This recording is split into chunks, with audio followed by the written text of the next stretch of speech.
여보세요? 도선스님?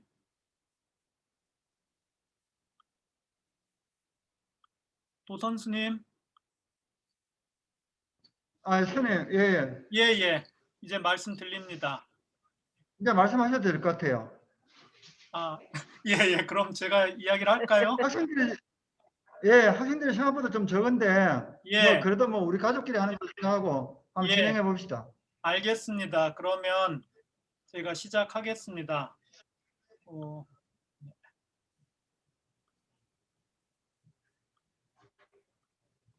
처음 뵙겠습니다. 안녕하세요. 안녕하세요. 예, 처음 뵙겠습니다. 저는 운산이라고 합니다. 그리고 오늘 이렇게 영주 포교당 금강불교대학에 불러주셔서 감사합니다.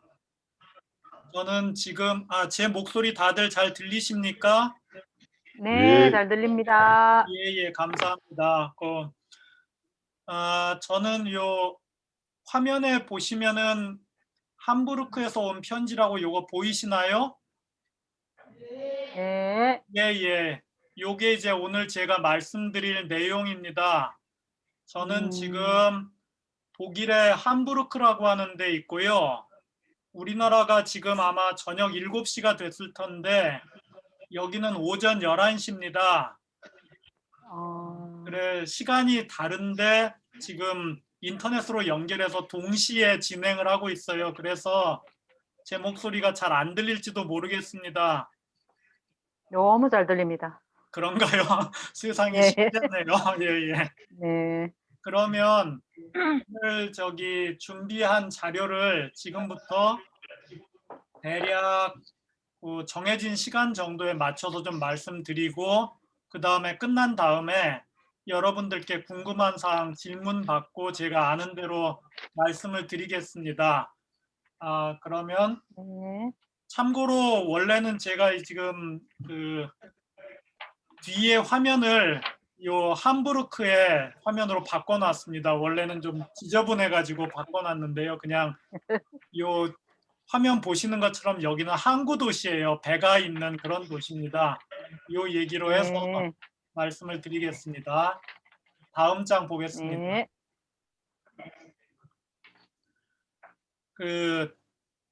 우리가 뭔가 이야기를 하려면 6개가 필요하다고 합니다. 첫째는 누가, 그 다음에 언제, 어디서, 무엇을, 어떻게, 그리고 왜. 사실 제일 중요한 건 요겁니다. 왜 거기서 그것을 하냐. 이게 제일 중요한데 요거부터 얘기하면은 이야기가 너무 좀 들으시는 분들한테 재미가 없어요. 그래서 요거를 제일 마지막으로 미루고 편하게 보실 수 있는 얘기부터 좀 모아봤습니다. 그러면 지금부터 시작을 해보겠습니다. 일단 저는 본명이 운산입니다. 그리고 도계종에 출가해서 지금 이제 좀 출가를 했습니다. 그리고 영주 포교당 금강불교대학의 주지 스님과는 출가 전부터 인연이 있고 제가 스님께 많이 배우던 학생이었습니다. 그리고 저는 지금 2017년 그때 2월 이후로 여기 독일에 와서 그때부터 지내고 있습니다. 이렇게 간단하게 말씀을 드리고 다음에 제가 아까 말씀드린 데가 독일의 함부르크라는 곳인데 그냥 이 얘기를 하면은 재미가 없을 것 같아서 여러분들 아실 만한 이야기를 하나 갖고 왔습니다. 동영상을 하나만 잠깐 보실까요? Haben zurückgeschlagen. Und vielleicht geht noch mehr. Son! Ja, der kann was! Der kann ja richtig was! Son Heung-min! Sein erstes Tor in diesem Riesenstadion. Auch er hatte ja schon gegen Köln getroffen am Wochenende beim Liga Total Cup. Der Südkoreaner Son, vielleicht der Joker in der kommenden Saison. Der große Überraschungscoup. diesmal John Terry. 동영상 소리까지 잘 들리시나요? 여보세요? 잘 안 들리는데요. 동영상 잘 안 들립니다. 예요? 예, 예. 네. 얼마 전에 바로 어제군요. 영국에 있는 우리나라 손흥민 선수가 영국에서 100골을 넣었다고 뉴스에 나오던데 손흥민 선수가 맨 처음에 외국 생활을 시작한 곳이 독일 함부르크라는 곳입니다. 그래 여기에서 예전에 영국 팀하고 하면서 골 넣었던 장면이 있어서 여러분한테 여기가 우리나라에서 멀기는 하지만은 그래도 또 알고 보면은 우리나라랑 인연도 있다 하고 말씀드리고 싶어서 갖고 와봤습니다. 여기는 우리나라에서 꽤 멀리 있어요. 여기 지금 왼쪽에 보시면 녹색으로 표시한 게 유럽인데 이 유럽에서 이쪽 북쪽 거의 끝에 있습니다. 여기 보시면 함부르크라고 되어 있죠. 그리고 아까 말씀드릴 때 여기가 항구 도시다라고 했는데 이쪽 왼쪽에 큰 바다하고 연결되어 있습니다. 약간 다른 게 있다라고 하면은 우리나라 항구는 되게 바다에 붙어 있죠. 여기는 바다에 붙어 있는 게 아니라 강에 붙어 있습니다. 그래서 강을 따라서 배가 올라오고 나가고 하는 식으로 되어 있어요. 그러면 여기 위치를 잠깐만 좀 더 설명을 드리겠습니다. 오른쪽에 지도 보이시죠? 여기 보면 우리나라가 있고 그 다음에 북한 있고 중국, 그 다음에 소련, 러시아가 있습니다. 유럽이니까 일단 우리나라보다는 왼쪽에 있는 게 맞는데 좌측에 있는데요. 대략 여러분들 보시기에 지금 우리나라 보면 저 위쪽에 여기 하나 호수가 있어요. 이 호수는 소련, 러시아의 바이칼 호수라고 합니다. 함부르크는 대략 여기쯤 있어요. 그러니까 우리나라 영주에서 보시면은 저는 서쪽이고 그 다음에 북쪽입니다. 여기서 비행기를 타면 대략 한 10시간 정도 이상 비행기를 타고 중국을 거쳐서 이쪽 러시아 땅을 다 지나서 넘어와서 이쪽에 유럽에 여기가 독일입니다. 독일로 오게 되는 거죠. 그리고 이쪽에 왼쪽에 큰 바다가 있고 강을 따라서 제가 항구가 있다라고 했는데 여기 지금 요 점선이 강입니다. 강을 따라서 들어온 요 근처에 여기가 제가 있는 함부르크라는 도시입니다. 그리고 지금 뒤에 제 화면 뒤에를 보면은 건물이 보이실 거예요. 이 건물은 항구 도시 이쪽에 있는 부분이고 배가 왔다 갔다 하는 부분이고 시내 중심부는 조금 더 확대해 보면 여기 안에 호수가 있습니다. 호수하고 강하고 두 개가 함부르크의 중심 지역이 되겠습니다. 그리고 기왕 외국에 살고 있으니까 여러분께 요 동네의 풍경들을 모아놓은 거를 잠깐 보여드리겠습니다. 아마 한 5분, 6분 정도가 되는데 그냥 외국 구경한다고 생각하고 한번 보시죠.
이렇게 해서 6분 정도 동영상이 끝났습니다. 아마도 갑자기 보셔가지고 순간순간 넘어가면서 궁금하신 곳이 있을 텐데요. 이건 나중에 질문할 때 거기 뭐예요? 라고 물어보시면은 제가 다시 한번 보여드리면서 상세하게 설명을 드리겠습니다. 이게 이제 함부르크라고 하는 도시의 그냥 큰 그림이고요. 다음에는 약간 작은 박물관인데 지금은 굳이 말씀드리지 않을 것 같아서 이거 넘어가겠습니다. 이게 아니고 함부르크 이야기도 몇 가지 햄버거 이야기나 뭐 준비한 게 있는데 이것도 질문해 주시면 나중에 하겠습니다. 굳이 먼저 말씀드리지 않아도 될 것 같아요.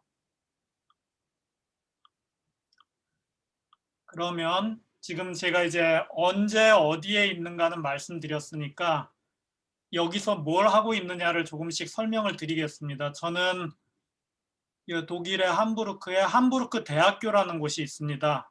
독일어 글자라서 약간 다르죠. 함부르크 대학교의 인도 티베트 학과라고 하는 곳에서 지도 교수님 하루나가 아이작슨 박사님하고 그 다음에 또 다른 지도 교수님 마틴 데라이 박사님이라고 독일인인데 지금 중국에서 교수직을 하고 계십니다. 이 두 분께 배우면서 박사과정 학생으로 지내고 있습니다.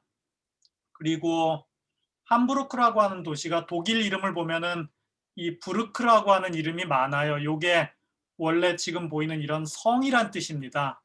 그래서 여기가 아까 동영상 보시면은 다 평평하거든요. 우리나라는 산이 있는데 여기는 산이 거의 없습니다. 평평한 지역에다가 옛날에 성을 하나 지어놓고 그 안에 성 사람들 모여서 살던 도시였던 거예요. 이 두 분께 배우면서 학생인데 그러면 학생으로서 뭘 배우고 있느냐가 중요할 겁니다. 다음 페이지를 보시면 저는 요 육아사지론이라고 하는 책을 연구하고 있습니다. 근데 이게 또 낯선 이름이니까 이게 뭔가 싶으실 거예요. 먼저 우리가 익숙한 그림이 하나 있어서 좀 준비해봤습니다. 치키치키 차카차카 초코초코초 치키치키 차카차카 초코초코초 나쁜 짓을 하면은 치키치키 차카차카 초코초코초 치키치키 차카차카 초코초코초 우리에게 들키지 밤에도 낮에도 느낄 수 있는 눈과 귀가 있다네 우리의 손오고 치키치키 차카차카 초코초코초 치키치키 차카차카 초코초코초 사랑하며 살면은 치키치키 차카차카 초코초코초 치키치키 차카차카 초코초코초 동화는 올 거야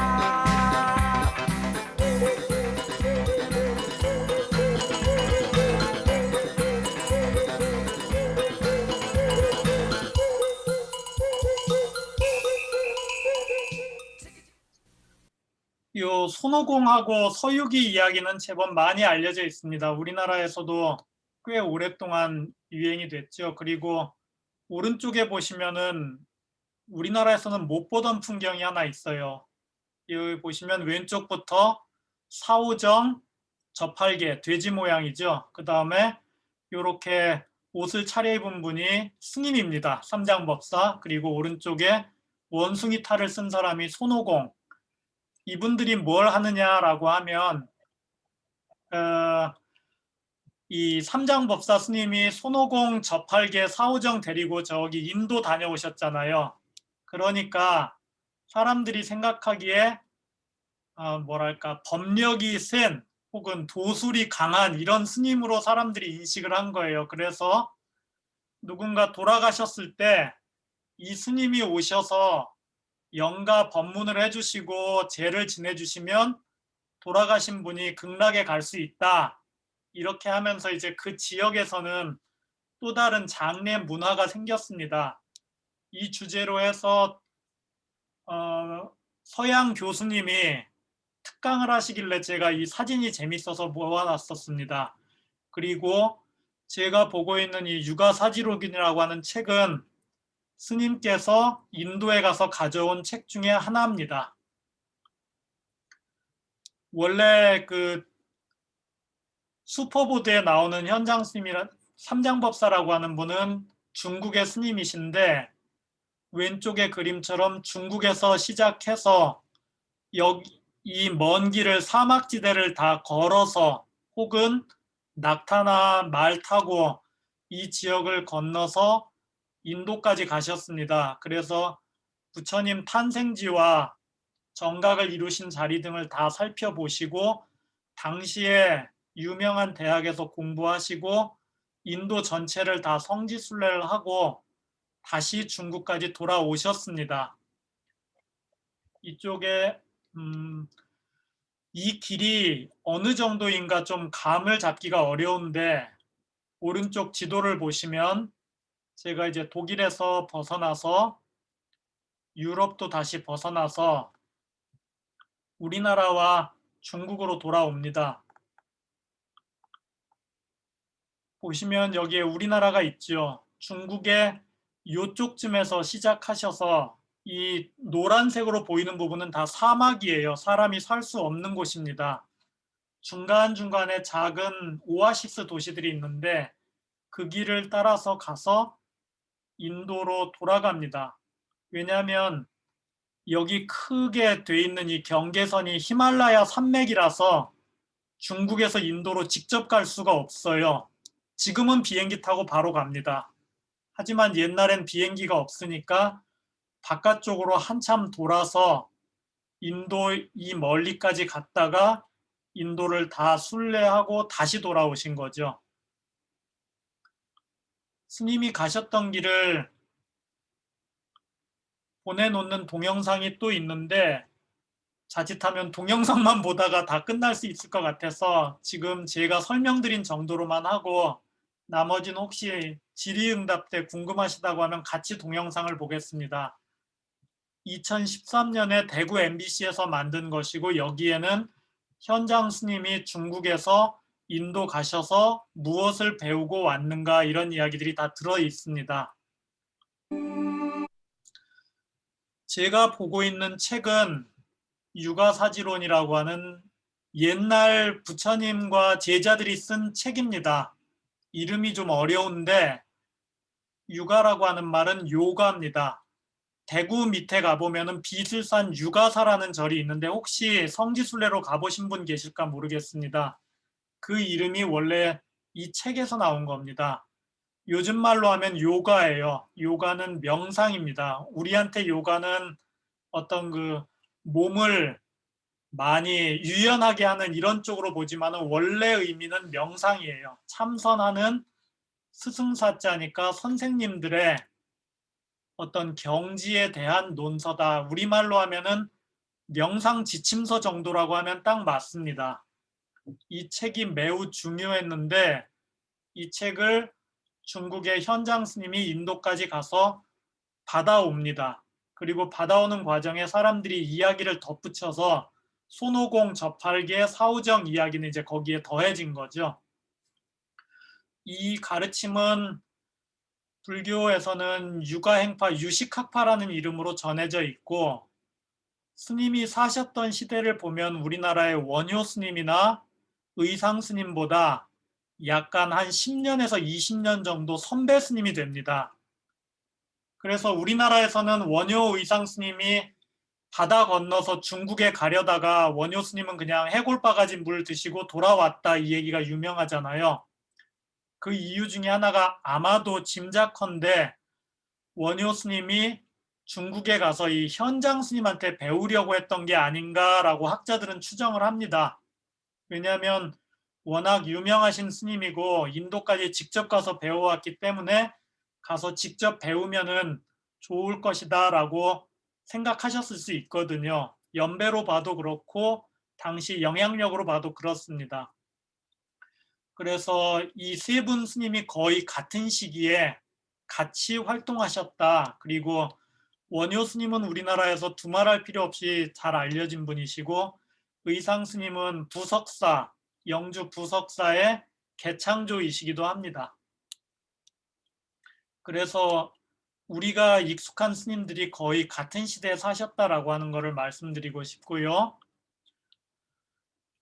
이 스님께서 인도까지 가셨던 이야기가 있는데 요거를 제가 읽어보겠습니다. 현장 법사께서는 여러 스승을 뵙고 널리 배웠으며 가르침을 세밀하게 참고하셨다. 그들은 각기 종파의 교리에 능통했지만 부처님의 가르침과 달라서 갈피를 잡기 어려웠다. 이에 스님께서는 서역 인도로 가야겠다고 발언하셨다.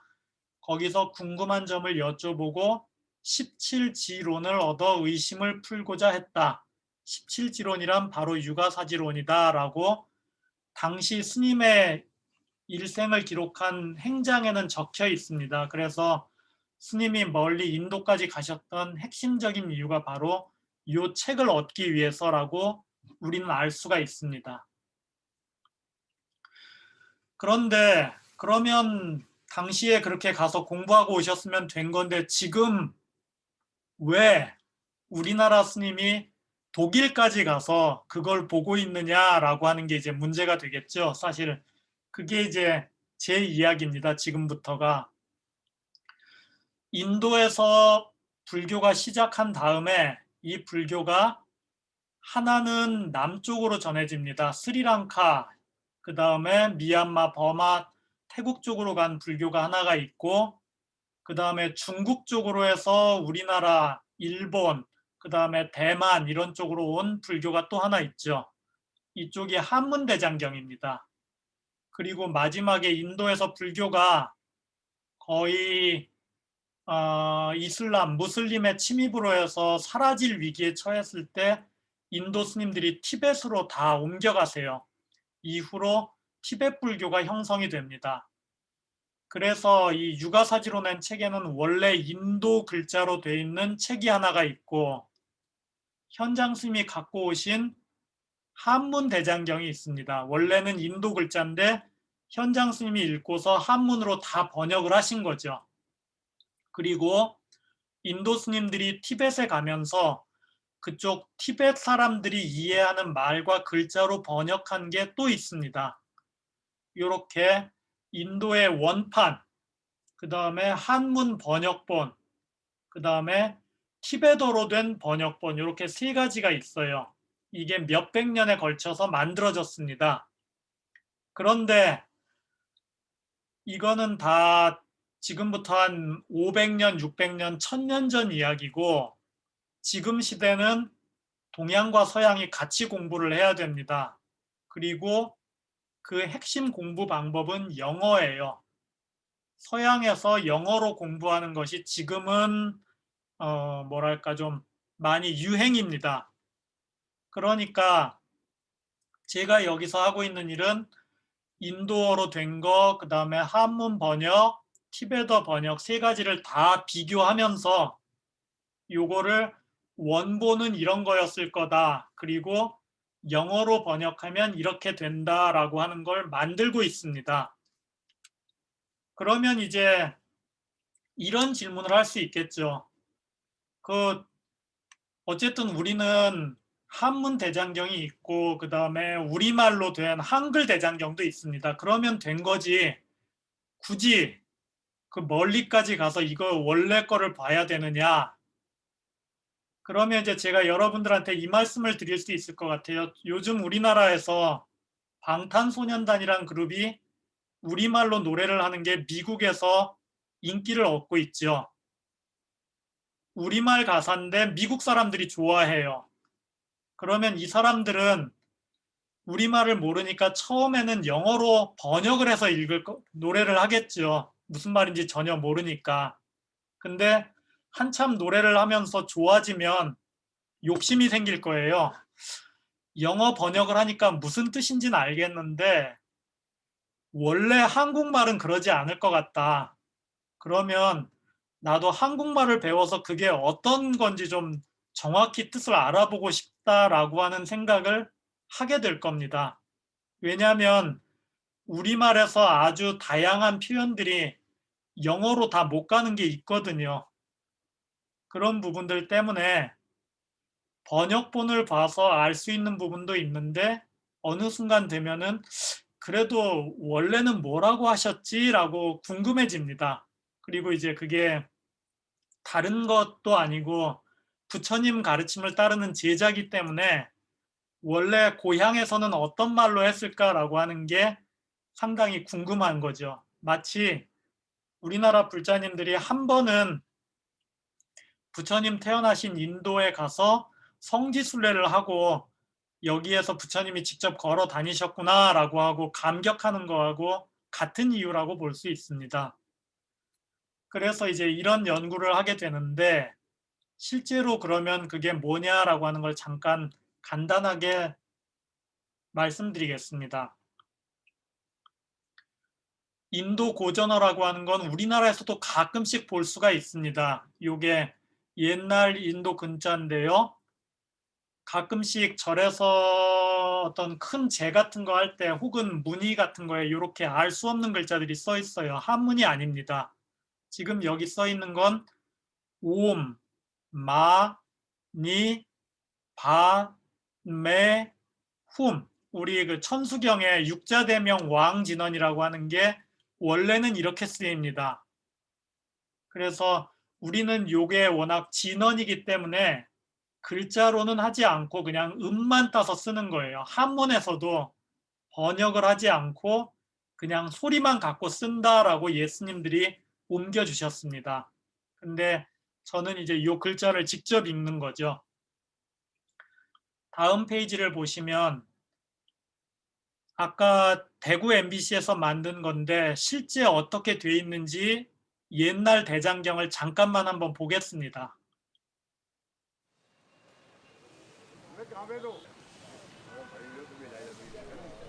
불교의 발생지 인도. 취재팀은 수도 델리의 국가기록 보관소에서 인도에서 가장 오래된 불교 경전을 볼 수 있었습니다.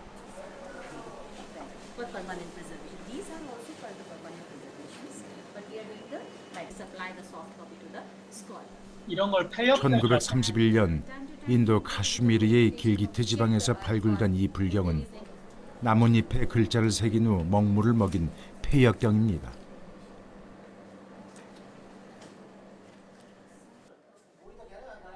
폐역경은 기원전 1세기 무렵 스리랑카에서 처음으로 만들어졌으며 구전으로만 전해오던 부처의 말씀을 정리해서 기록한 인류 최초의 불교 경전입니다.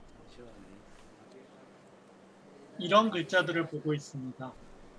이처럼 부처의 말씀을 기록한 경장과 불교의 계율을 모은 율장, 그리고 경과 율을 설명하고 해석한 논장을 모두 모아 집대성한 것을 우리는 대장경이라고 부릅니다.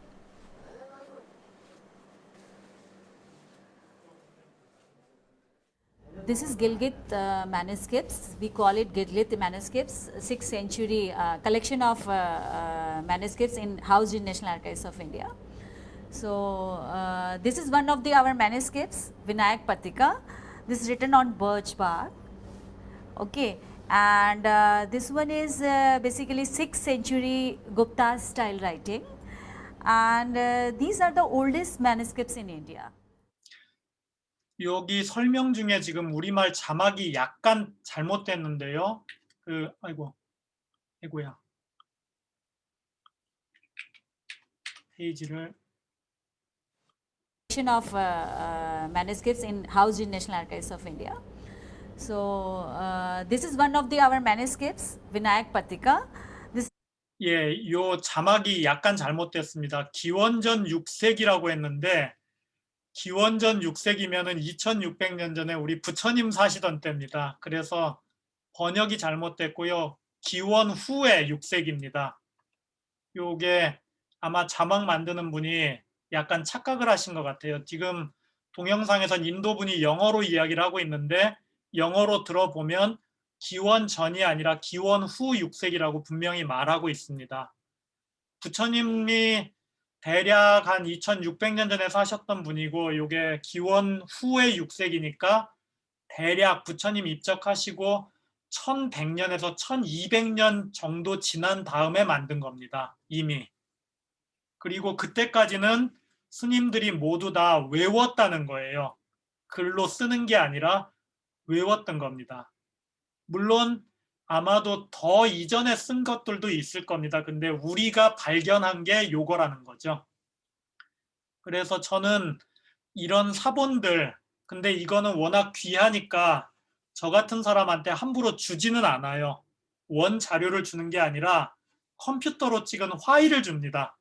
그 파일을 보면서 컴퓨터 화면으로 아, 이 글자는 가, 나, 다, 라 이렇게 읽으면서 하나하나 작업을 하고 있습니다. Written on birch bark. Okay, and this one is basically 6th century Gupta style writing, and these are the oldest manuscripts in India. 폐엽경은 아시아 여러 나라로 퍼져갔습니다. 그런데도 이처럼 방대한 양이 인도에 남아있다는 건 당시 사람들의 종교적 열정과 경전에 대한 갈망이 그만큼 컸다는 것을 보여주고 있습니다. 그래서 아까 중국의 현장 삼장법사 스님도 인도에 가셔서 분명히 이런 경전을 얻어 오셨을 겁니다. 그리고 요거는 인쇄를 한 게 아니라 목판도 아니고 직접 다 손으로 써야 돼요. 손으로 베껴야 됩니다. 그래서 제가 위에다가 필사본이라고 했죠. 요 필기를 해서 베껴 놓은 사본이란 뜻입니다. 그러니 경전을 하나 하려고 하면 이걸 하나하나 써서 옮겨야 되는데 당시에 인도 상황에서 이런 글자를 쓸 수 있는 나뭇잎을 구하기도 힘들고 그 다음에 그거를 글자 하나하나 맞춰 쓰는 것도 힘들고 그러니까 전문적으로 베껴 쓰는 사람들이 있었을 거라고 봐요. 이걸 보면은 우리가 금강경이라든가 아니면 여러 경전 볼 때 경전을 써서 베껴 써서 전해주는 게 큰 공덕이다라고 하는 게 무슨 말인가를 좀 알 수가 있습니다. 원래 외워서 해야 되는데 사람들이 시대가 가서 이제 외우기 어려워지니까 부처님 말씀을 전해야 된다. 근데 인쇄술도 없던 때니까 직접 하나하나 써서 전하자.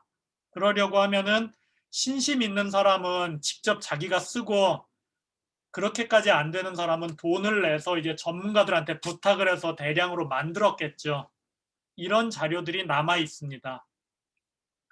그리고 인도 원래 글자는 그렇고 그 다음에는 이제 한문으로 옮긴 아마 현장 스님은 그런 인도 글자를 갖고 오셨을 거고 한문으로 만든 다음에 그게 이제 우리나라에서는 대장경으로 편찬이 됐습니다. 이건 우리가 너무나도 잘 아는 고려대장경이죠. 이 동영상에는 이거는 마산 MBC에서 만든 건데 지금 우리가 대장경을 만들 수 있겠냐라고 물어봅니다. 근데 결론은 만들 수 없다예요. 왜냐하면 나무가 없고 그 나무를 갖고 만들어낼 수 있는 양도 극히 적다. 그 부분만 보여드리겠습니다. 가 제일 좋습니다. 목판은 앞 잘랐을 때 통나무는 겨우 에서 옮겨갈까 하는 것. 지금 이분들은 허락을 받아서 산에 가서 대장경판을 하나 만들어보자. 직접 이 시대에 만들어보자라고 나무를 허가받고 잘랐습니다. 근데 경판이 되려면 나무 크기가 어느 정도 돼야겠죠. 그 다음에 거기 안에 심이 잘못 박혀 있으면 못 쓰잖아요. 경판으로. 그러니까 그런 거 다 고려해서 보면 건질 수 있는 나무가 별로 많지 않다. 이제 그 중에 하나 가지고 가봅니다. 목재 이송 때문이라도 산이 너무 높아서는 안 되었다.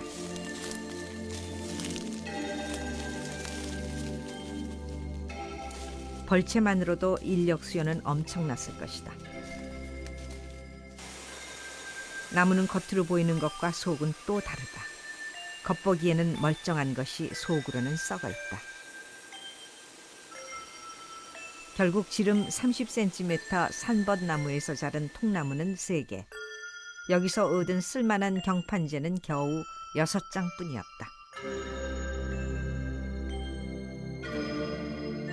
고려 8만 대장 경판, 모두 8만 1258장의 경판을 얻기 위해 지름 30cm의 나무가 1만 5천 그루 이상이 필요했다. 채목의 규모만으로도 그 거대한 역사를 짐작하고도 남는다. 목재의 수정과 그 필요량을 고려하면은 21세기 지금 우리는 아예 목판 대장경을 제작할 수조차 없다. 물론 고려 시대를 따져도 어느 한 곳, 한 지역에 국한해서는 그 많은 목재를 구할 수조차 없었을 것이다. 그렇죠. 지금 우리가 아마 국가 예산을 넣는다고 해도 나라 전체에서 저 정도 나무를 구하기도 어렵고, 그 다음에 나무를 다룰 수 있는 기술자도 없고, 그 나무를 다 갖고 와서 저렇게 경판으로 새길 수 있는 인력도 없습니다. 근데 고려시대 우리 조상들은 전쟁, 몽골이 와서 이제 경주의 분황사까지 다 태워버리는 와중에 나라를 지키자고 저거를 만드신 거죠. 그것도 전쟁 와중에 한 거니까 사실은 인류 역사에서 기적입니다. 우리는 해인사에 가면 있으니까 너무 간단하게 보잖아요. 예전에 법정 스님은 누군가가 와서 저거 빨래판이에요 라고 물었다고 해서 충격받으셨다는데, 사실은 이 정도의 규모로 만든 것은 이후에도 없고 이전에도 없었습니다. 그러면 직접 이 경판에다가 어떻게 했는가를 잠깐 또 보죠.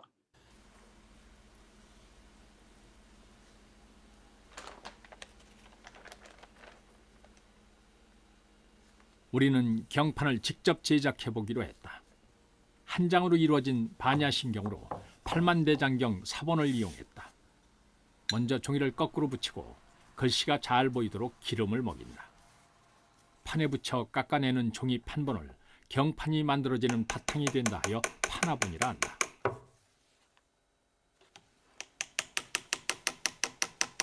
기름이 마르면 판화본과 함께 깎기 시작하는데 한자 한자 보통의 정성으로는 가능한 일이 아니다. 이 한 장 경판 제작에 무려 열흘 이상이 걸렸다.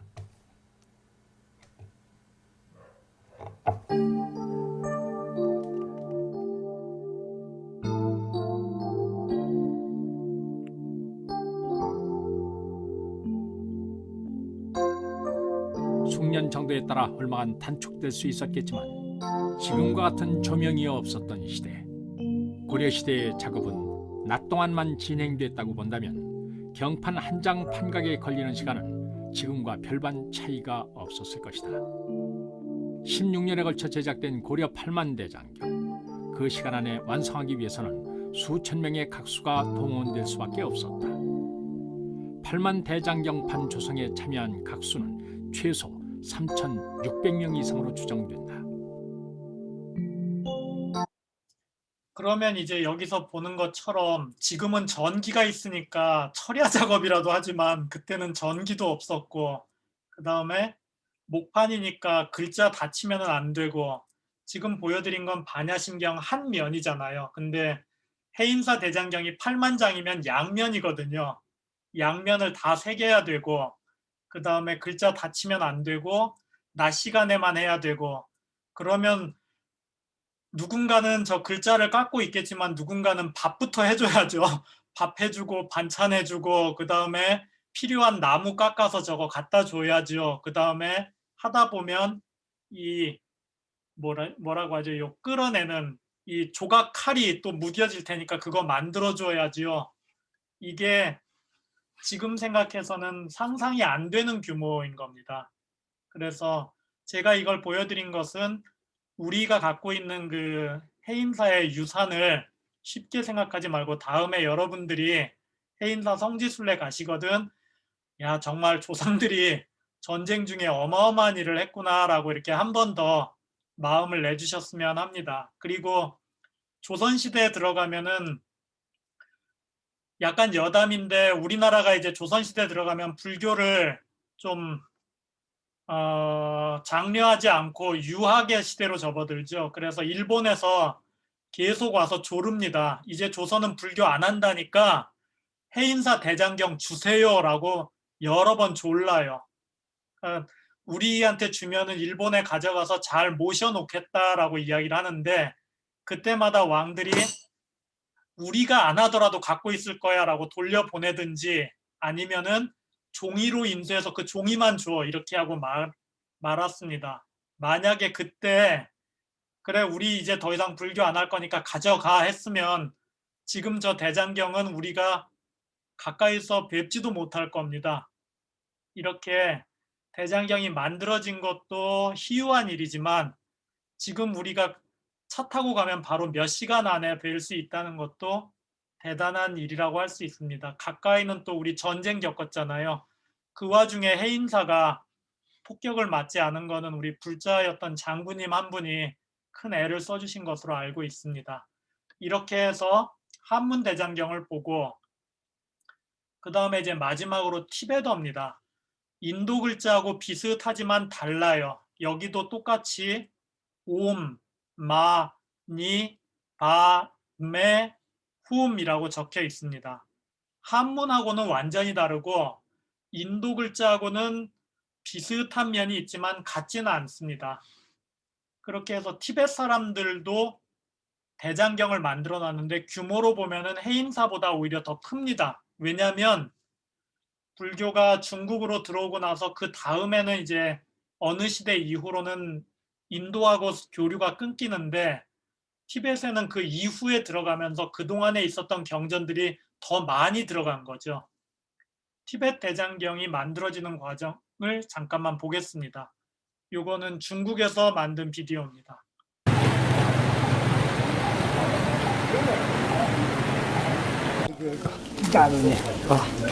판에다가 불을 대고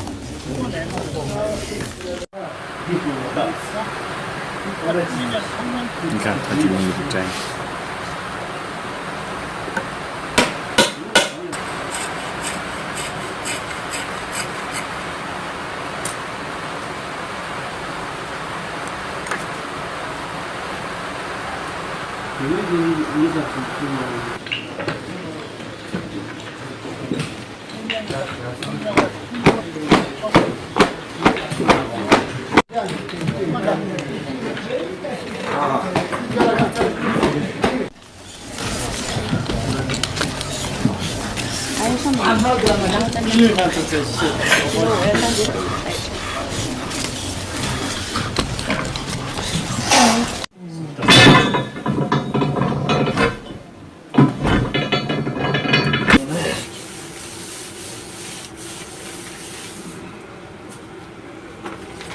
지금 여기 영어로 되어 있는 것은 천수관음입니다. 그러니까 경전을 만들어 놓고 맨 마지막에 이제 앞에 표지를 붙이는데 우리도 변상도라고 해서 있죠. 그 표지를 붙이는데 손이 1000개인 관세음보살님, 우리 천수경에 나오는 천수관음의 도상을 불화를 여기에 찍어서 같이 모신다는 이야기입니다.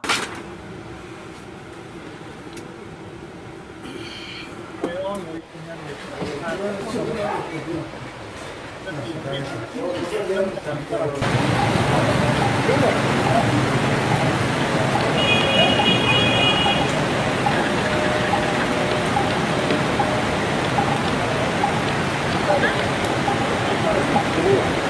사실 이 동영상은 약간 의도가 있습니다. 중국의 그 공식 TV에서 나온 건데 이 지역이 원래는 티벳이었는데 중국이 지금 점령하고 있잖아요. 그러니까 중국이 점령해서 티벳의 전통 문화를 잘 지켜주고 있다라고 하는 거를 좀 선전하고 싶어하는 중국 공산당의 의도가 보이기도 합니다.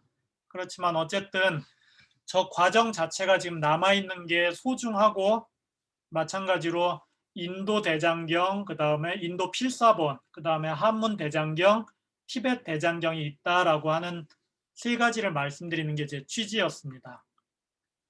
자, 이제 그러면 마지막으로 이유를 말씀드려야죠. 왜 여기서 그러고 있는가? 아까 지도에서 말씀드린 대로 인도 불교는 크게 보면은 세 시기로 나뉩니다. 하나는 부처님 당시에서 그 흐름을 많은 부분 그대로 생활 환경이 같아서 그대로 전해진 스리랑카, 미얀마, 태국에 있는 남방불교. 옛날 우리는 이거를 교과서에서 소승불교라고 했습니다. 지금은 소승불교란 말은 안 쓰고 남방불교 혹은 본인들이 불러달라는 대로 상좌불교 이렇게 부르는 게 공식 명칭입니다. 이게 인도 불교의 1단계라고 할 수 있고요. 그 다음에 대승불교가 나온 다음에 그 대승불교가 중국으로 전해져서 우리나라, 일본, 그 다음에 대만, 그 다음에 베트남까지 포함하는 한문불교권이 됩니다. 여기를 동아시아 불교라고 해요. 그 다음에 여기에 한문대장경이 있는 거죠. 마지막으로 인도에서 불교가 사라질 무렵에 스님들이 티벳 고원지대로 피신을 하면서 이 티벳 지역에서 새로 불교 문화가 시작됩니다. 그게 티벳 불교입니다. 이렇게 해서 인도 불교 1, 2, 3기가 각국에 전해져서 살아남았는데 20세기, 18세기 들어서면서 서양 사람들이 이쪽을 식민지로 만들었죠. 그러면서 자기들이 궁금한 게 있으니까 불교를 공부하기 시작합니다. 그렇게 해서 이제 지금은 서양 불교라고 하는 흐름이 만들어졌습니다. 서양 불교의 특징이 있는데요. 이 사람들은 불교를 종교로 시작한 게 아니기 때문에 어느 나라에서 불교를 하든지 간에 그냥 궁금해합니다. 그리고 자기들은 원래 예전에 유럽이 지금은 기독교의 국가인데 기독교가 시작된 게 이스라엘 요쪽 사막지대 아니겠어요? 여기에서 문헌이 유럽으로 와서 이제 성경으로 확립이 되니까 몇백 년 전부터 성경의 역사를 공부하던 학문이 있었어요. 그걸 문헌학이라고 합니다. 그런 학문적 논문이 있으니까 그런 불교도 성경처럼 나라마다 경전이 있구나. 그 경전들을 다 모아서 원판을 만들자라고 하는 게 이제 이 사람들의 방식입니다. 그런 것들이 이제 유럽에서는 문헌학이라고 해서 정착이 돼 있고 제가 있는 독일도 그 문헌학의 중심지 중에 하나입니다. 그 다음에 또 하나의 서양 불교는 미국의 불교인데 여기는 이제 주제별로 지금 시기에 재밌는 주제가 뭐냐라고 하는 걸로 연구를 하고 주로 미국에서는 명상을 응용하자라고 하는데 중심을 둬요. 그렇게 서양 불교가 양대 흐름이 있는데 저는 주제별 연구보다는 아까 우리나라 스님들과 대장경 역사가 있는 쪽을 이어서 하는 게 좋겠다 싶어서 독일에 왔습니다. 왜냐하면 여기 계신 지도 선생님이 워낙 훌륭하시고 그 다음에 제가 가능할 수 있는 여건들이 많이 되었습니다. 그런 이유로 여기에서 지내면서 계속 공부를 하고 있습니다. 예, 여기까지 이제 제가 준비한 거를 대략 1시간으로 해서 정리를 했고요. 지금부터는 불자님들 들으시면서 궁금했던 거라든가 아니면은 아까 보여드린 거에서 미진하다 싶은 걸 질문해 주시면 아는 만큼 말씀을 드리겠습니다. 마이크를 켜고 물어보시면 되겠습니다. 지금은 아마 다들 마이크가 끊겨져 있을 거예요. 자, 그러면은 오늘 우리 그 운산선님 모시고 이렇게 오늘 좋은 귀한 강의를 들었습니다.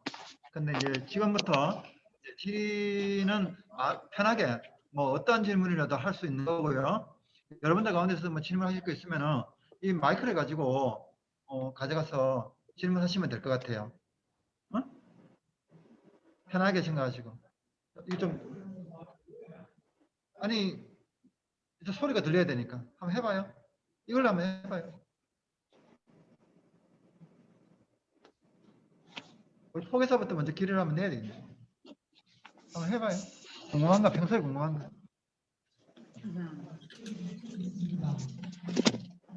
질문이 있습니다.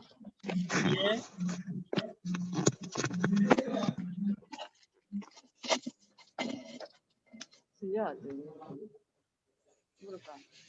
그러면은 여기서 그 마이크 그 소리 켜고 한번 해봐요.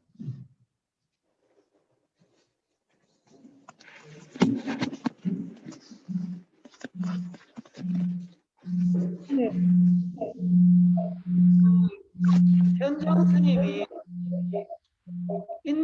가실 때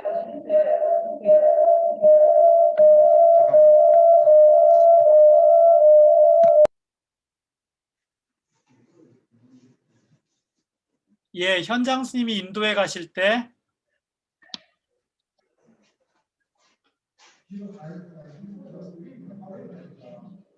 잠깐만 이걸로 한번 해봐요. 올린다 그냥. 좀 떨어져서요, 뒤로.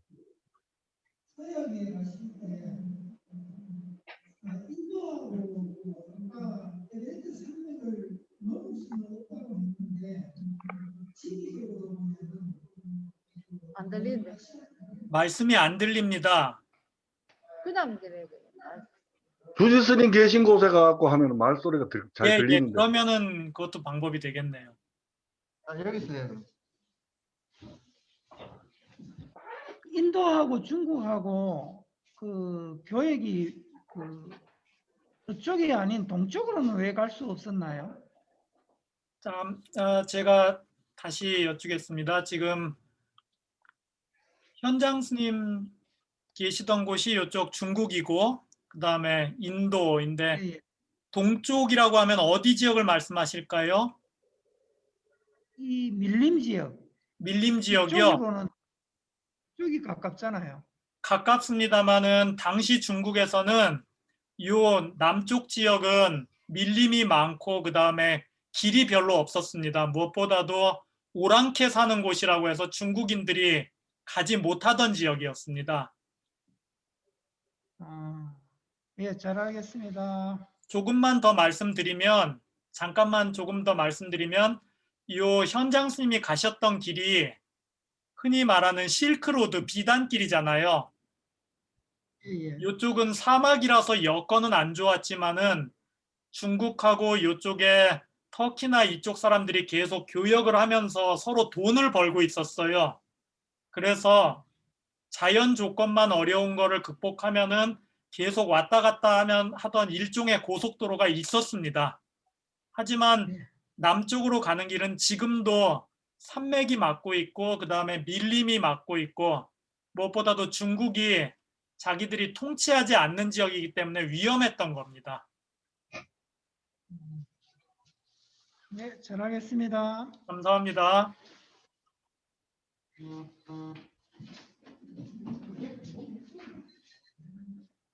또 다른 질문 하실 분? 스님, 제가 질문을 드려도 될까요? 예, 지금 이 협회를 이렇게 보게 되어서 너무나 기쁘고 예. 거의 집안에만 박혀 있어야 되는 상황에서 이런 시간들을 가지고 너무나 감사드립니다. 주지 스님께도 감사드리고 스님께도 감사드립니다. 저는 지금 스님 유럽에 계시니까 예, 유럽에서 바라보는 한국 불교에 대해서 예. 어떤 인상을 가지고 있는지 유럽인들이 좀 궁금합니다.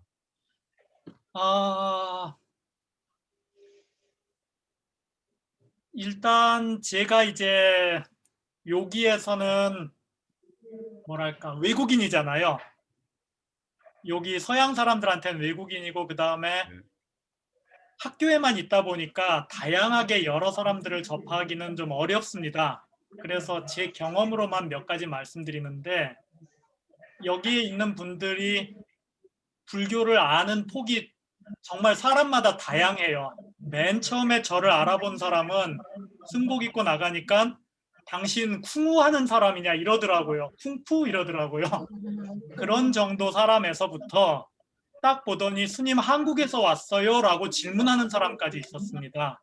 그래서 대략 보면 머리 깎고 뭔가 이상한 옷 입고 다니니까 저 사람이 불교라고 하는 거에 관계가 있어 정도는 사람들이 알아요. 그 정도는 아는데 어느 나라 출신이냐까지 아는 사람은 극히 적은 것 같습니다. 그리고 이제 그 정도를 떠나서 그러면 이제 나라 구분이 안 되고 있는데 한국에서 왔다라고 하는 건 이제 그 사람들이 물어볼 때나 대답하게 되죠. 그리고는 조금씩 저변이 넓어지긴 하지만 아직은 서양에서 가장 관심 있어 하는 건 티베트 불교입니다. 그리고 이제 그 다음에가 일본 불교죠. 그렇게 말씀을 드리는 게 아마 좀 큰 흐름에서 맞지 않을까 싶습니다.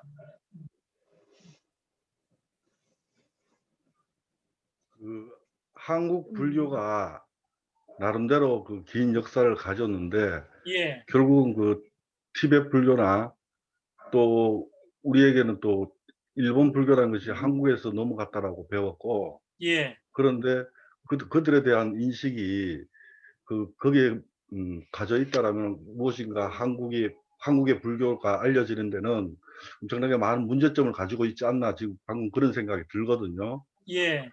그래서 그 유럽에서 과연 그러니까 한국 불교의 그 존재라는 거는 미비하다는 건가요? 아니면은 인식이 아예 없고 그냥 불교 전체로서만 바라보고 있는 건지.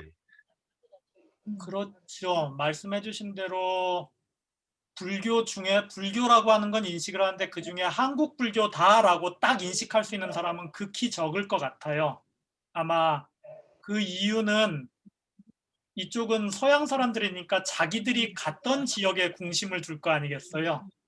그랬는데 티벳 같은 경우에는 자기들이 좀 역사적으로 착각을 해서 티벳 사람들이 독일의 조상이다라고 착각을 한 적이 있어요.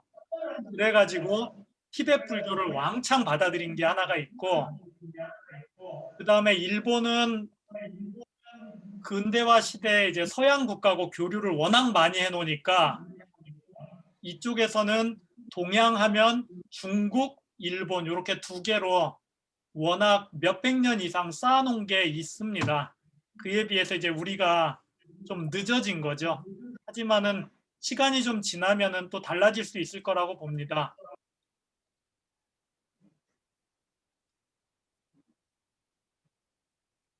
네, 감사합니다. 예, 예, 스님 저기 뭐 제가 한 가지 질문 드리고 싶은 것은 예, 이제 스님께서 어떻게 보면 한국의 어떤 스님으로서 이제 그 독일이라는 나라 또 유럽에 가서 이렇게 이제 그 여러 가지 불교 공부를 하고 계신데 나름대로 한국 스님 입장에서 본 그 독일의 어떤 문화 또 독일의 어떤 그런 사상 철학 이런 부분에 대한 인상은 어떤 것인지 한번 그 부분에 대해서 한번 말씀해 주시면 고맙겠네요. 일단 제가 좀 먼저 고백을 해야 되는데요. 제가 독일에 이제 한 만 4년 사는데 독일 사회에 깊이 알지를 못합니다. 이게 첫 번째는 당연히 독일어를 배워서 독일 뉴스를 직접 봐야지 되는데 제가 있는 학과가 영어로 수업을 합니다. 그러다 보니까 독일어를 잘 공부를 안 해가지고 접하는 뉴스 폭이 매우 좁아요. 그걸 좀 말씀을 드리고, 또 하나는 대학에만 있으니까 일반 분들이 사시는 것까지는 깊이 알지는 못합니다. 다만 이제 우리나라에서 생각하던 어떤 저는 이제 독일에 올 때 독일 사람들에 대한 일종의 편견이 있었거든요. 질서도 잘 지키고 뭐든지 이렇게 막 톱니바퀴 맞물려 가듯이 딱딱딱 잘 맞아간다. 뭐 이런 식의 독일 차는 세계 제일이다 라든가 뭐든지 기술력 하면 독일이지 라고 하는 어떤 편견이 있었는데, 전문 분야까지는 모르지만 일상적으로 살면서 느끼는 바는 우리나라랑 별로 다르지 않은데, 또는 좀 더 솔직히 말씀드리면 우리나라가 더 잘하는데 싶은 게 저는 솔직히 더 눈에 많이 띕니다. 예를 들어서 관공서 가서 일 처리하는 거라든가 우편물 택배라든가 실제 살아야 되는 현장에서는 이 사람들 참 너무하군 하는 일들이 많아가지고요. 이게 이제 솔직한 심정이고, 이걸 떠나서 만약에 이제 독일 전체로 가려고 하면은 제가 좀 더 공부를 해야 되지 않을까 이렇게 느껴집니다, 스님. 예, 고맙습니다. 예, 그러면은 아까 스님께서 그 독일 함부르크에 대해서 좀 이렇게 그 소개를 좀 하셨는데 예, 아마 좀 이렇게 그냥 간단하게 건너뛴 것도 있는 것 같거든요. 예, 그래서 이제 그런 함부르크에 대한 어떤 소개 부분을 예, 뭐 이렇게 또 이번의 시간에 예, 예. 조금 더 이렇게 해주시는 거 괜찮을 것 같아요. 그렇게 하겠습니다. 햄버거. 예, 햄버거 말씀드리죠. 아까 보여드렸으니까. 이게 영어로 햄버거라고 하면 이제 이렇게 된 거죠. 그리고 혹시 예전에 이제 지금은 없습니다만 양식집, 경양식집이라고 하는 거를 기억하시는지 모르겠습니다. 그때 일본에서 들어온 경양식집에 가면 함박 스테이크라고 하는 거를 팔던 시기가 있었습니다. 우리나라에서요. 그게 원래 이름은 햄버거 스테이크라고 합니다. 그게 결국은 이 함부르크라는 동네 관계가 된 이름인데요. 아까 말씀드린 대로 이곳에 함부르크는 독일에서도 항구 도시라고 말씀드렸습니다. 뒤에 제 배경처럼 배가 많이 있죠. 그러니까 원래 이 지역에 살던 사람들이 고기를 넣어가지고 빵하고 같이 먹는 요리가 있었어요. 그게 함부르크 스타일 스테이크가 있었던 거죠. 고기 먹는 문화니까. 근데 이 사람들이 배를 타고 미국으로 많이 이주를 했습니다. 지금도 우리는 미국이 영국이 세운 나라라고 알고 있지만 사실은 독일계도 그 안에서 꽤 많았습니다. 근데 표시를 안 내요. 전쟁 2번 하면서 독일계가 칭찬을 못 받으니까. 어쨌든 함부르크 사람들 식의 스테이크라고 하는 햄버거 스테이크는 미국에 많이 퍼졌어요. 그리고 그거를 독일식으로 읽으면 함부르거가 돼야겠지만 함부르그라고 해야 되겠지만 미국식으로 읽다 보니까 빵에다 넣어서 햄버거라고 하는 걸 미국에서 만들었습니다. 그래서 여기 처음 와서 봤을 땐 좀 당황스러운 장면이 있었는데요.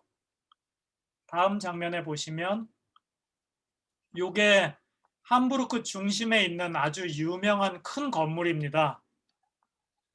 건물 이름에 보면 명찰을 햄버거 호프 이렇게 써놨더라고요. 그래서 저는 이제 이거를 읽고 나서 아마 저 집에 가면은 호프니까 맥주집인데 햄버거도 같이 주나 보다. 근데 햄버거 집이라고 하기에는 이건 뭐 리바이스도 있고 다른 거 술집 분위기가 전혀 아닌 거더라고요. 그래가지고 곰곰이 다시 살펴보니까 요건 이 햄버거라는 거는 이제 미국식으로는 먹는 햄버거겠지만 요쪽에서는 함부르크 사람들입니다. ER이 붙었으니까 함부르크 사람들이고 이 호프라는 말은 원래 독일에서는 광장, 큰 집 이런 정도가 되는데 그게 우리나라 와서 맥주집이라고 번역이 돼버린 거죠. 그래서 요 건물은 햄버거 파는 맥주집이 아니라 지금 보면은 만약에 영주로 치면 영주 시민 쇼핑몰 요 정도쯤이 됩니다. 그런 그 유명한 백화점이에요. 백화점인데 제가 착각을 한 거죠. 함부르크가 우리나라에서는 많이 알려진 않았는데 이런 이름에 2가지 정도 좀 재밌는 이야기가 있어서 모아봤습니다. 그리고 아까 제가 동영상 중에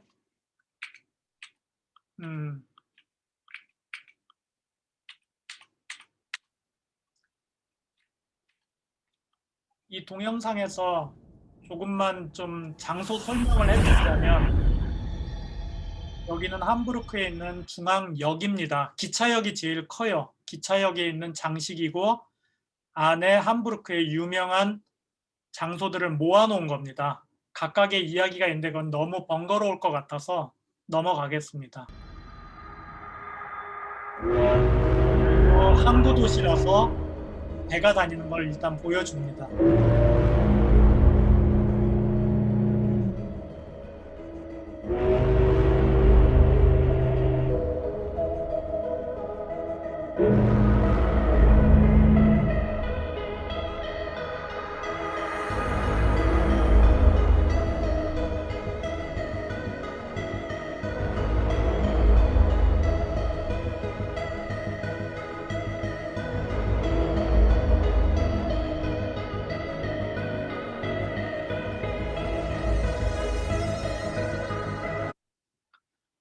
예전에는 여기에 조선소가 아주 커서 우리나라에서 처음에 서독 시절이죠. 서독에 간호사와 그다음에 광부, 파독 광북, 파독 간호사 보내던 시기가 있었습니다. 그때 또 적지 않은 분들이 이 조선소에 와서 일을 하셨고 그분들이 이곳 함부르크에 정착해서 교민 1세대가 됐습니다.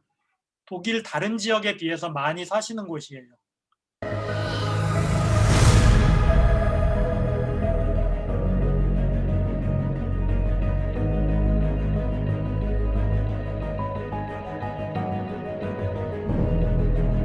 여기가 함부르크의 중심가입니다. 아까 함부르크를 말씀드리면서 제가 시내에 큰 호수가 있다라고 설명을 드린 적이 있는데 그 호수의 한쪽입니다.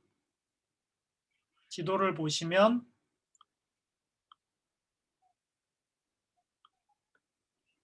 큰 강으로 들어오는 게 백길이고 이 백길하고 약간 떨어져서 호수가 2개 있습니다. 서울의 석촌호수 같죠. 그중에 이 자그마한 호수가 지금 왼쪽에 보이는 장면입니다. 그리고 여기에 가장 비싼 백화점, 상가들이 다 모여 있고 아까 햄버거 호프라고 제가 착각한 집이 바로 여기쯤에 있습니다. 그리고 이 장면에서 조금만 더 설명을 드리자면 지금 녹색 지붕으로 보이는 이 건물 혹시 뭘지 짐작이 가시나요?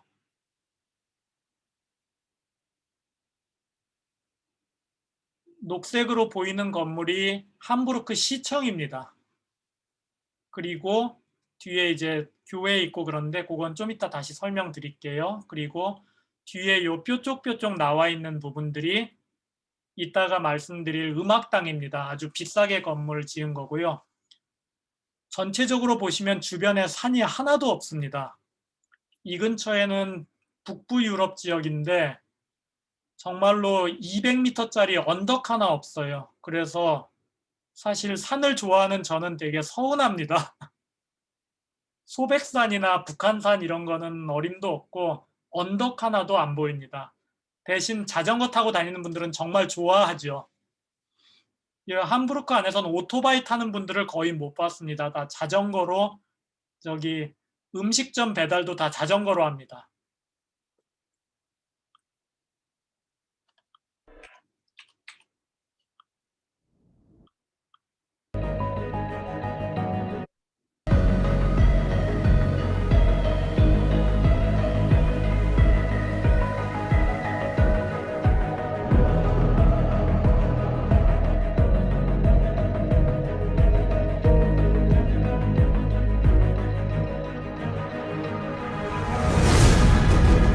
예, 아까 시청이라고 말씀드렸던 건물이고요.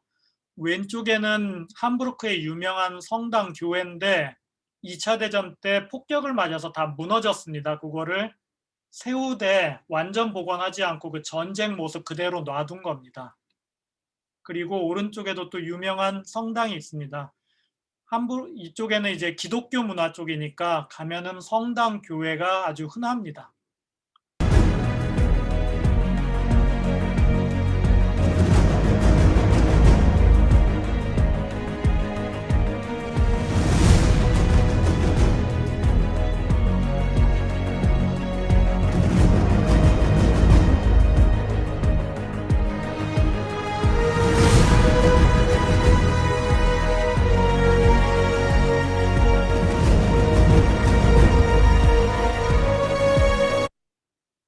이 다리는 좀 재밌는데요. 다리 이름이 부산교입니다. 부산 브릿지라고 써 있어요.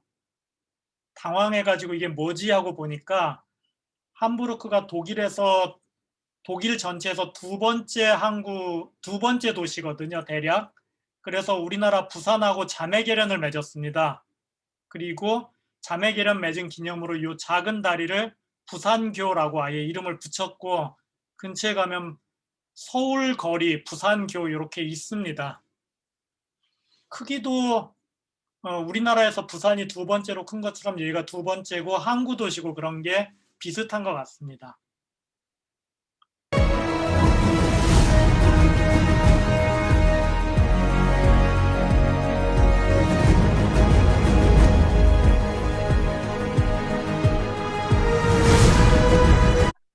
이건 함부르크에서 최근에 만든 음악당이에요.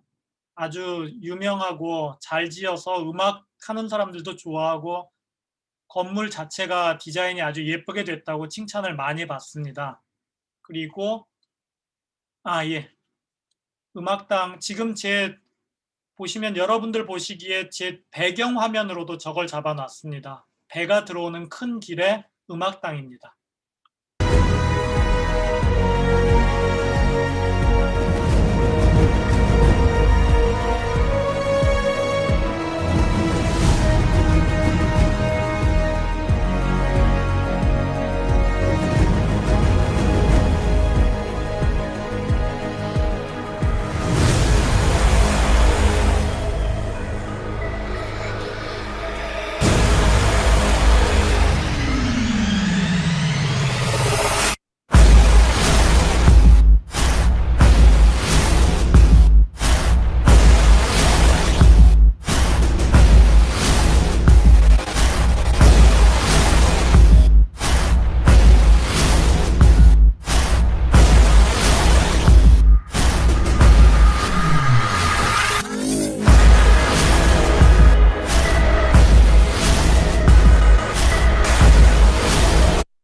이게 함부르크 기차역입니다.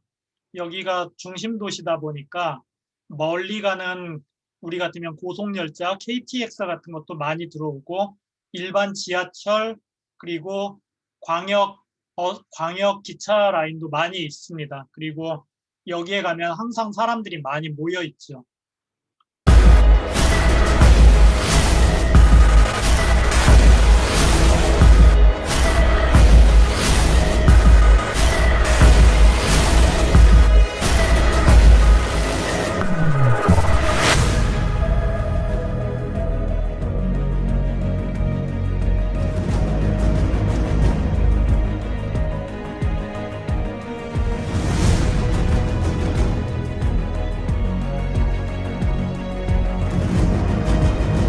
아까 말씀드렸던 호수, 오른쪽에 큰 호수까지 배가 가서 유람선으로 한 바퀴 돌고 오는 코스가 있습니다. 지금 이 사진은 호수 바깥쪽 큰 쪽이 되겠습니다.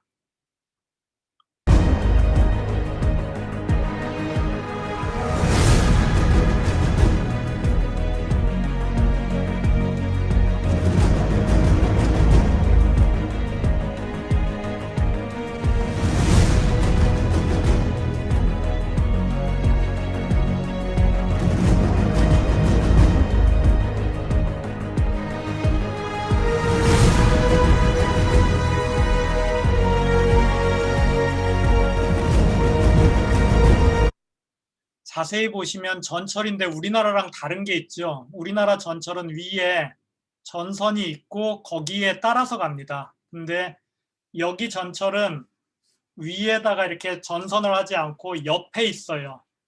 그래서 위에 전선이 없습니다. 그 대신 만약에 전차선에 떨어지면 아주 위험하죠. 고압선이 바로 옆에 있으니까 약간 차이가 있습니다.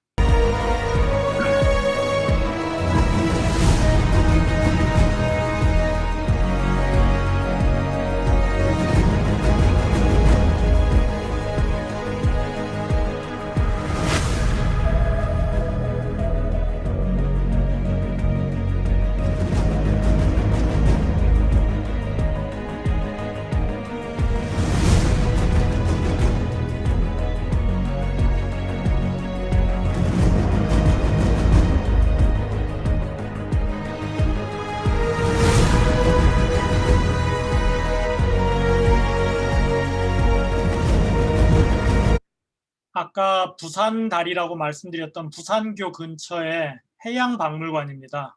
항구도시고 옛날부터 멀리 배 떠나가고 했으니까 큰 배를 해체하고 이제 요 날개만 기념물로 남겨놓은 자리입니다.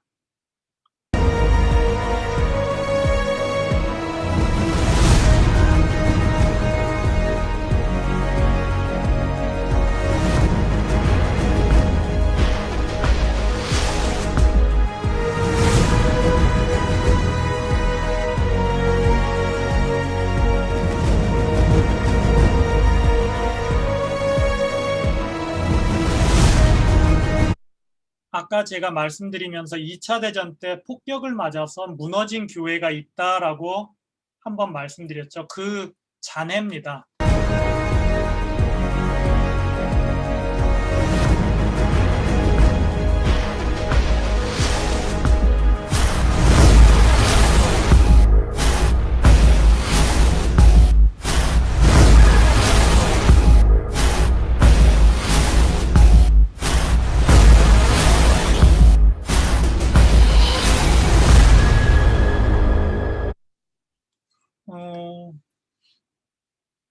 가만히 있자. 근데 이제 동영상을 보시면은 여기가 유럽 지역 치고는 아주 옛날 건물들이 거의 없습니다. 그 이유가 아까 말씀드린 전쟁하고 관련이 있는데 워낙 중요한 항구다 보니까 당시에 이제 연합국 미국하고 영국이 이 도시를 거의 폭탄을 많이 퍼부었어요. 그래서 옛날 건물들은 남아있질 않습니다. 다 전쟁 이후에 새로 지은 것이고, 그래서 아까 동영상 보셨을 때도 느낌에 몇백 년 이상 됐겠다 그런 건물은 없을 겁니다. 이 정도면은 대략 설명이 되지 않았을까 합니다. 예, 오늘 1시간 반에 걸쳐서 우리 원산 선생님께서 귀한 이렇게 자리를 마련해 줘서 대단히 감사합니다. 어쨌든 우리가 이렇게 부처님 인연으로 만나서 또 요즘 코로나로 다들 힘들 때인데 또 스님께서 헌연하게 또 이렇게 우리 불교대학 부자님들을 위해서 이렇게 또 좋은 강의를 해주셔서 대단히 감사드립니다. 박수 한번 크게 쳐드리세요.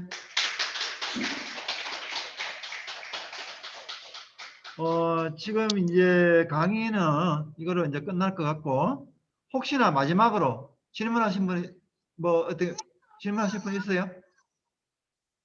없어요? 예. 그러면은 스님 저희들 이제 다음 주 이번 주 4월 9일 날 1월 9일 날 이제 5일 후에 이제 이번 주 토요일 날 졸업을 하게 됩니다. 예. 어쨌든 한 해 동안에 이렇게 또 불교대학 또 우리 11기 학생들이 또 이렇게 1년 동안 코로나 와중에도 참 열심히 이렇게 해주셨는데 오늘 마지막 강의 자리를 스님께서 준비해 주셔서 감사드리고 언제든지 또 나중에 또 기회가 되면은 다른 자리에서 한번 뵙기를 바라겠습니다. 오늘 대단히 수고 많으셨습니다. 감사합니다. 감사합니다. 예. 네.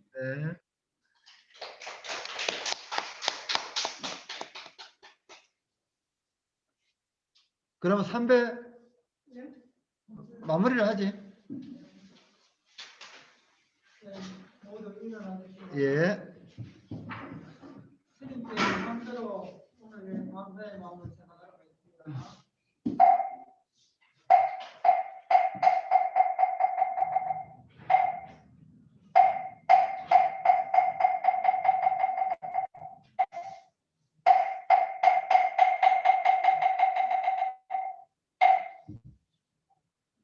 스님 수고하셨고요. 예. 내가 끝나고 연락드리겠습니다.